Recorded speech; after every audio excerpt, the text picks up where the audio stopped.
There's a dent right there. Let's see if I can poke it out with this, with the top of this. I got access through this hole, and I'm gonna heat it up first. Let me do that. So what I did is put this in here in the hole,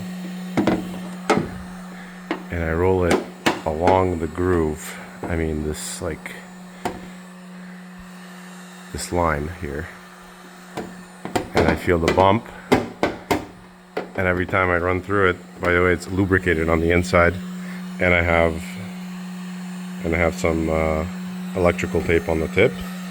Then I have this tool as well. I can do the same thing because I got rid of the big bump. Now there's a little thing left of the original spot.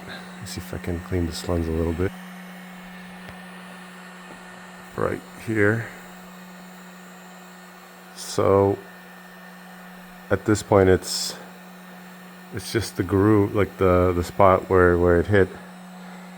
So it's like 90% removed now, at least, because it was a pretty deep dent. Now there's just a little spot there.